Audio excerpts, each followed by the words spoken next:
Hi friends, तो आज हम देखेंगे यूज़ एंड डिसयूज़ थियरी और सर्वाइवल ऑफ द फिटेस्ट। ये दो टॉपिक्स हैं जिसे मैंने स्प्लिट किया है, यूज़ एंड डिसयूज़ थियरी और सर्वाइवल ऑफ द फिटेस्ट दोनों में, क्योंकि ये बिलोंग करते हैं दोनों साइंटिस्ट।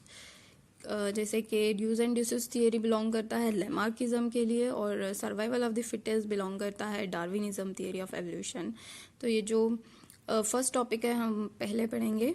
तो ये जो यूज़ एंड डिसयूज़ थियरी है ये बिलोंग करती है लेमार्क थियरी ऑफ एवोल्यूशन के लिए। जो लेमार्क जो साइंटिस्ट है, इन्होंने 1809 में इनके व्यूज़ जो थे एवोल्यूशन को लेकर, जैसे कि आप जानते हैं एवोल्यूशन क्या है।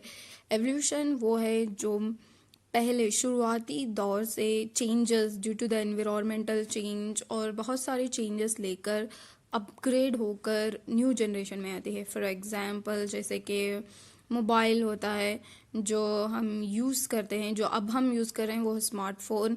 उससे पहले हम जो यूज़ करते थे नोकिया। तो कितने चेंजेस हुए, जैसे कि एवोल्यूशन हुआ। पहले चिप हुआ करती थी, अब चिप भी नहीं है। तो ये एवोल्यूशन है। तो वैसे ही यहाँ पर एवोल्यूशन हुआ करता है, जैसे कि एनवायरमेंटल कंडीशंस का चेंज होना, एनिमल्स अपने बिहेवियर और कैरेक्टर्स को चेंज करना, तो उस चीज़ को हम एवोल्यूशन कहते हैं। तो इसमें फिलॉसफी और जूलॉजी का ये जो बुक है, इसमें इन्होंने लेमार्क ने अपने सारे व्यूज पॉइंट्स दिए हैं एवोल्यूशन के बारे में। आगे आपको पता चलेगा कि एवोल्यूशन आखिर है क्या। तो इनके पूरे व्यूज में दो टॉपिक्स जो हैं वो मेन हैं, जिसे मैंने कलेक्ट किया था, use and disuse of organ और इनहेरिटेंस ऑफ अक्वायर्ड कैरेक्टर। तो फर्स्ट टॉपिक था use and disuse of organ और inheritance of acquired character. Use and disuse of organ में हमारा फर्स्ट पॉइंट है, organ greatly use develop in size and shape. यानी कि जो ऑर्गन ग्रेटली यूज होता है, जिसे हम बार बार यूज करते हैं, वो अपने साइज और शेप में डेवलप होता है। फॉर एग्जाम्पल यहाँ मैंने हैंड राइटिंग लिया है। हैंड राइटिंग मोस्टली हम जो है राइट हैंड से लिखते हैं, क्योंकि हम लेफ्ट हैंड से नहीं लिखते। तो इसलिए हमारा राइट हैंड लिखाई में बहुत ही अच्छा है compare to left hand. Left hand में अगर हम लिखेंगे तो हमारी हैंड राइटिंग उतनी अच्छी नहीं आएगी। लेकिन अगर हम दोनों हैंड से प्रैक्टिस करते हैं तो दोनों हैंड से भी हमारी जो हैंड राइटिंग है वो अच्छी आएगी। और एक इसका एग्जाम्पल है बॉडी बिल्डर। एक थिन जो भी मेंबर होता है, यानी पर्सन, अगर वो एक्सरसाइज करता है, प्रोटीनिशियस फूड लेता है और 2-3 साल के अंदर अगर वो जिम जाता है, तो 2-3 साल के अंदर अंदर उसके जो हैं मजल्स बनने शुरू हो जाते हैं और वो एक हट्टा कट्टा जवान, मतलब हट्टा कट्टा आदमी बनता है। तो जैसे कि पहले उसके मजल्स जो थे बहुत कम थे, और जब वो उसमें रेगुलर एक्सरसाइज लाया, यानी कि ग्रेट डेवलप यूज, उसने जो हुआ उस ऑर्गन को जो है उसने यूज में लाया, तो वो जो है उसके मजल्स बनने शुरू हो गए। तो ये है use and disuse of organ. अब देखेंगे डिसयूज ऑफ ऑर्गन। हमने तो यूज देख लिया, जैसे कि हैंड राइटिंग था, और बहुत ही एक्सेप्टेबल चीज है ये use and disuse of organ. और disuse trends to became reduce और डिसअपियर। ऑफ कोर्स, जैसे कि मैंने हैंड राइटिंग कहा था, जब हम लेफ्ट हैंड नहीं यूज करते हैंड राइटिंग में, तो ऑफ कोर्स लेफ्ट हैंड की जो हैंड राइटिंग कैपेसिटी है वो हमारी बहुत ही कंपैरेटिवली बहुत ही डल होती है। यहाँ पर एग्जाम्पल दिया है मैंने स्नेक का। स्नेक, जो कि हम कहते हैं कि पहले स्नेक के लिम्स यानी कि पैर हुआ करते थे, लेकिन स्नेक ने अपने पैर को यूज नहीं किया, लेकिन वो क्रॉल करता था। तो क्रॉलिंग से जो है उसके पैर जो है वो, बिकॉज यहाँ पर डिसयूज हो रहा है, वो पैर यूज नहीं कर रहा है, तो उसके पैर जो है गायब हो गए, यानी रिड्यूस हो गए। तो डिसयूज ऑफ ऑर्गन जो है रिडक्शन के लिए होता है। और हमें कैसे पता कि उसके स्नेक्स के पैर थे? Because it has a pelvic girdle.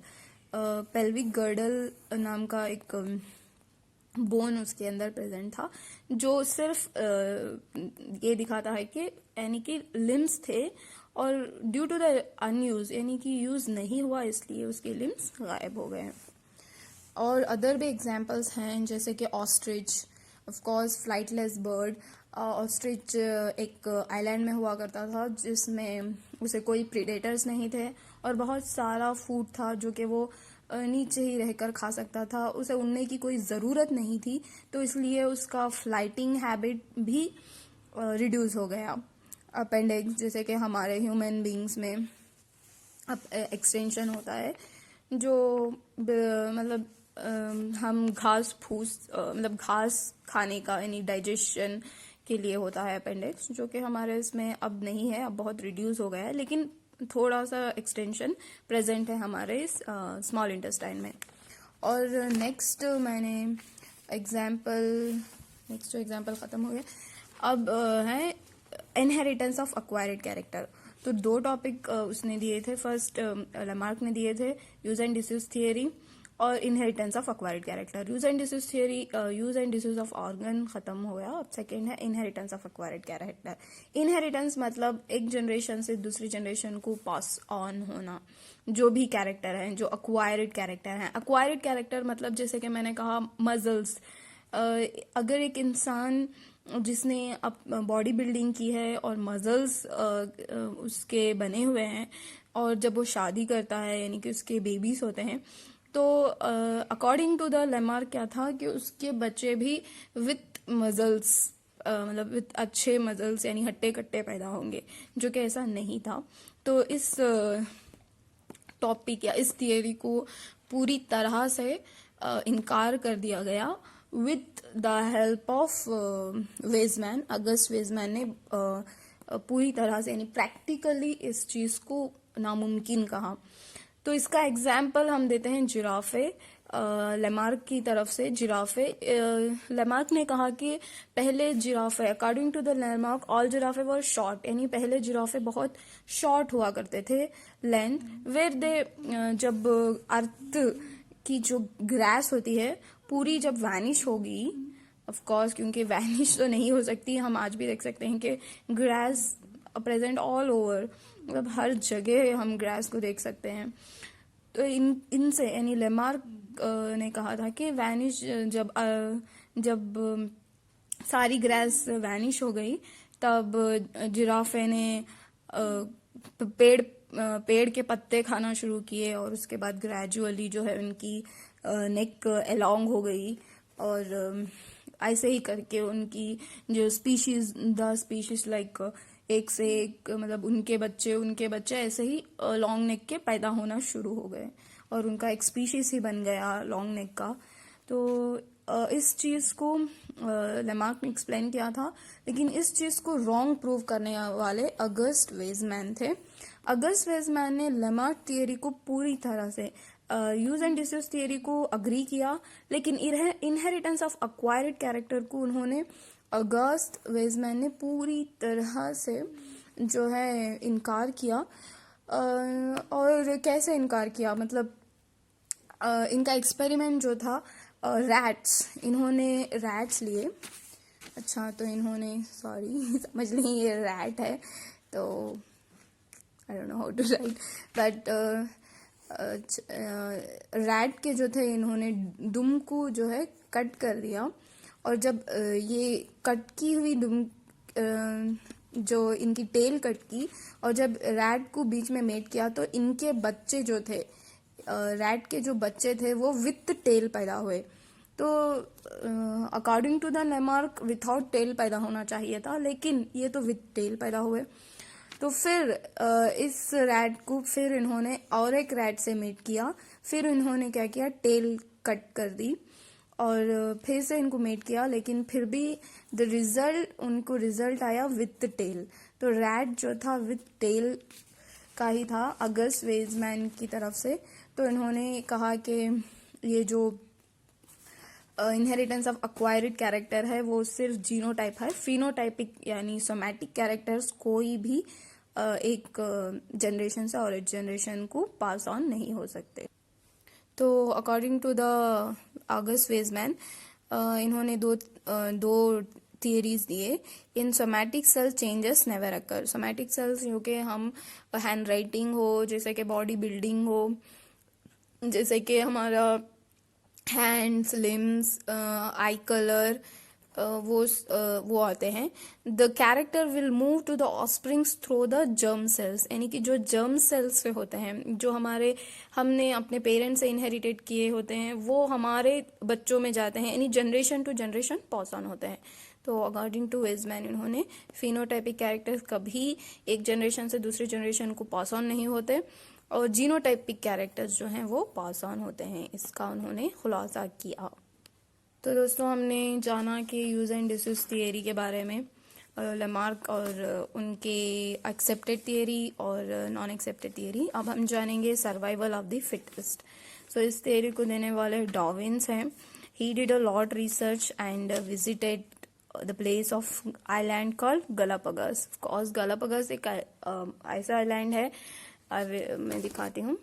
अगर ये समुंदर है तो ये रहा आइलैंड, जो पानी के चारों तरफ से गिरा हुआ होता है, उसे हम आइलैंड कहते हैं। तो ये गालापागा आइलैंड जो है सिर्फ एक नहीं था। अगर ये यहाँ पर एक आइलैंड है तो इसके यहाँ पर एक आइलैंड, यहाँ पर एक आइलैंड, यहाँ पर एक आइलैंड, तो ये सारे जो आइलैंड मिलकर इनको हम कहते थे गालापागास आइलैंड।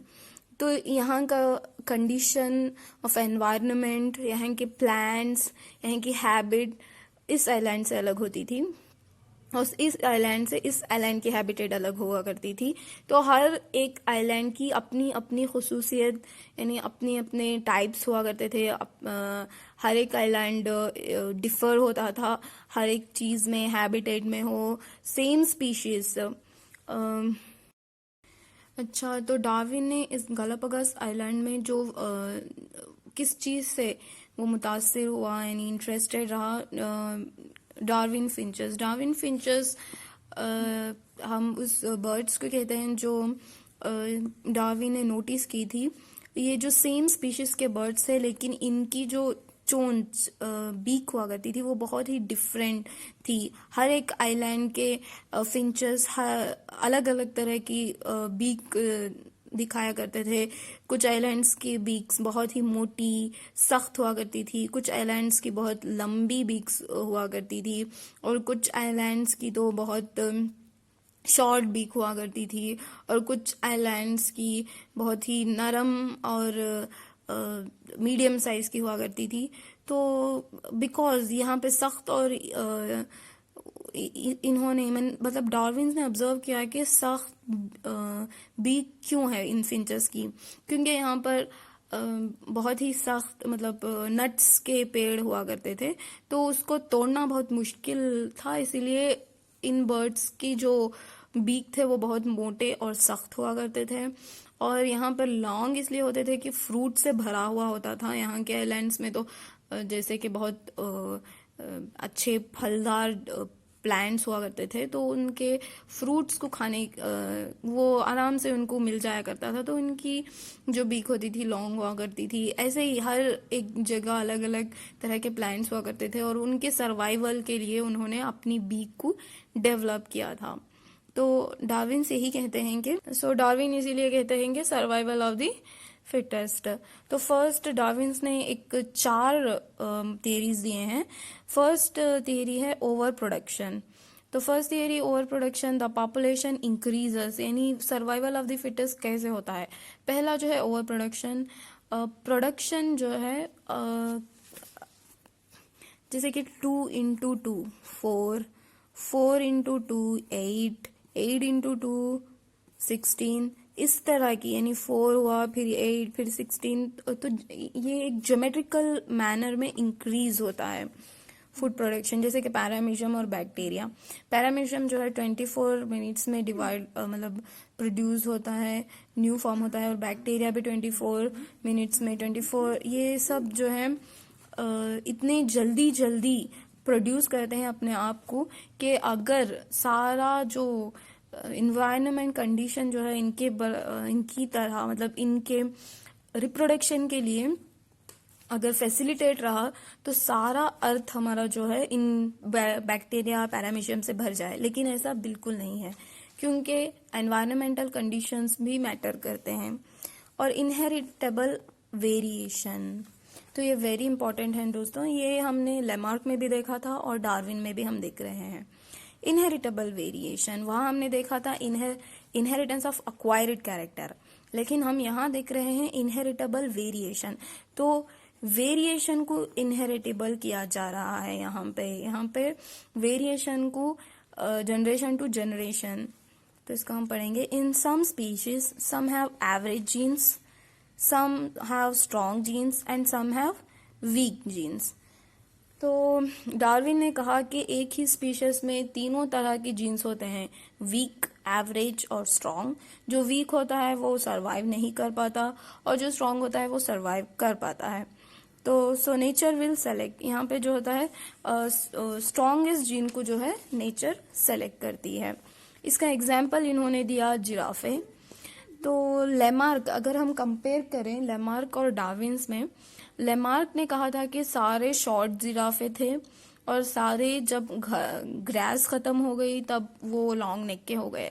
लेकिन डार्विन ने कहा कि all length neck giraffe are present but long neck giraffe were manage to get rid of all the challenges of environment and survive for the last, so these giraffe now we can see।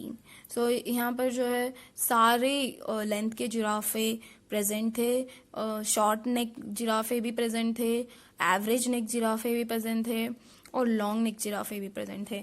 चूंकि short नेक जिराफे survive नहीं कर पाए, मतलब वहाँ की grass शायद ख़त्म हो चुकी हो, और जो लॉन्ग नेक जिराफे थे वो सरवाइव कर पाए क्योंकि वो ग्रास भी खा सकते थे और प्लांट्स के भी ग्रास जो ग्रीनरी थी उसे भी खा सकते थे। तो ये था। देन आता है struggle for existence. Of course struggle for existence तो होगा ही है क्योंकि पॉपुलेशन इतनी ज़्यादा है, तो स्ट्रगल फॉर एग्जिस्टेंस होगा ही, क्योंकि हमारे मतलब फूड प्रोडक्शन जो है अर्थमेटिक मैनर में है। Arithmetic manner mean +2 + 2 = 4, 4 + 2 = 6। वहाँ इनटू हुआ करता था, यहाँ अर्थमेटिक मैनर मीन प्लस हुआ करता है। तो of course production is so low. जो भी स्ट्रॉन्गेस्ट होता है अगर वो मैनेज कर पाता है फूड को हासिल करने में तो ही कैन सर्वाइव। और नेचुरल सिलेक्शन दोस्तों पूरा ही अपोजिट होता है, क्योंकि nature select changes of climatic conditions will make the species grow in every type of conditions। जो जैसे कि यहाँ पर एग्जांपल है पेपर्ड मॉथ की भी कहानी है। मुझे बहुत पसंद है ब्राउन रैट और वाइट रैट। तो नेचुरल सिलेक्शन हम ब्राउन रैट और वाइट रैट में देख सकते हैं। तो वाइट रैट आजकल ही नहीं, मतलब वाइट रैट इतनी कंपैरेटिवली ब्राउन रैट से बहुत ही कम होती हैं। क्योंकि वाइट रैट जो है विजिबल होता है प्रीडेटर्स यानी ईगल्स को या जो भी परिंदे होते हैं, तो प्रीडेटर्स के लिए वाइट रैट जो है बहुत ही इजी विजिबल चीज़ है, इसीलिए उसको आसानी से पकड़कर खा लेते हैं। और ब्राउन रैट जो है वो इतना विजिबल नहीं होता ऊपर से, तो ये बच जाता है। तो इसीलिए ब्राउन रैट मतलब ब्राउन रैट जो है वो सरवाइव कर पाता है मोर कंपैरेटिवली वाइट रैट। तो survival of the fittest, natural selection वो चीज़ है जो मतलब अगर वीक जीन्स भी है तो कोई फॉर एग्जांपल चूंटियां हैं बहुत सारी, अगर वीक चूंटी यहाँ पर है, स्ट्रॉन्ग चूंटी यहाँ पर है, मीन स्ट्रॉन्ग कुछ भी आप स्पीशीज रख लें। अगर कोई एक्सीडेंट होता है यानी क्लाइमेटिक कंडीशन होती है या कुछ भी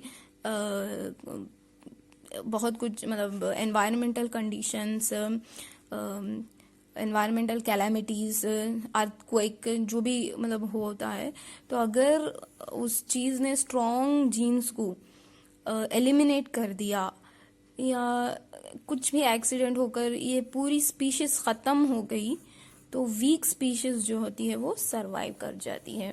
तो इसे कहते हैं नेचुरल सिलेक्शन। अगर नेचर ने स्ट्रॉन्ग जीन्स को छोड़कर वीक जीन्स को सेलेक्ट किया तो इट इज़ डिपेंड ऑन मतलब नेचर का वो है।